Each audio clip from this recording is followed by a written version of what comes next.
સંબંધોની મર્યાદાને નેવે મૂકી ન કરવાના કામ હવે આધેડ કરી રહ્યા છે। લિંબાયતમાં એક 7 વર્ષની બાળકી સાથે દાદાની ઉંમરના આધેડે દુષ્કર્મ આચરતા ચકચાર મચી ગઈ છે। જોકે પોલીસે આરોપીની ધરપકડ કરી કાયદેસરની કાર્યવાહી હાથ ધરી છે। સંબંધોની ગરિમાને લાંછન લગાવતો એક કિસ્સો સુરતમાં સામે આવ્યો છે। લિંબાયત વિસ્તારમાં 7 વર્ષની બાળકી સાથે 52 વર્ષીય આધેડે દુષ્કર્મ આચર્યું છે। આ અંગે મળતી માહિતી પ્રમાણે સુરતના દરેક પોલીસ મથકમાં સી ટીમ દ્વારા નાના બાળકોને ગુડ ટચ બેડ ટચ જેવા કાર્યક્રમો થકી બાળકોને જાગૃત કરવામાં આવી રહ્યા છે।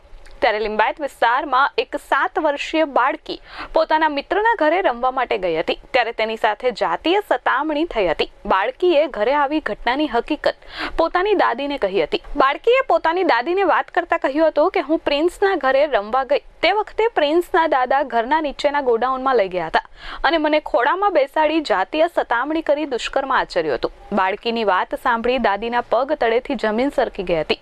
જોકે દાદીએ તેમની પુત્રવધૂને ઘટના અંગે જાણ કરી હતી જેથી બાળકીની માતાએ લિંબાયત પોલીસ મથકમાં ફરિયાદ નોંધાવી હતી। જે ફરિયાદના આધારે પોલીસે તાત્કાલિક તપાસ હાથ ધરી હતી અને આરોપીને પકડી પાડવા ચક્રો ગતિમાન કર્યા હતા।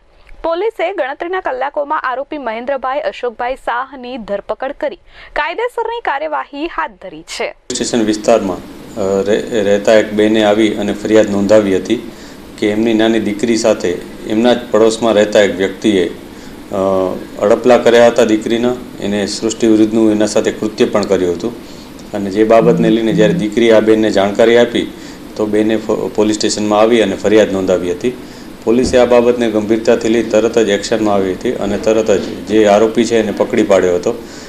આરોપીની અન્ય પૂછપરછ પણ પોલીસે કરી છે। એનો જે મોબાઈલ છે એ પણ ચેક કર્યો છે।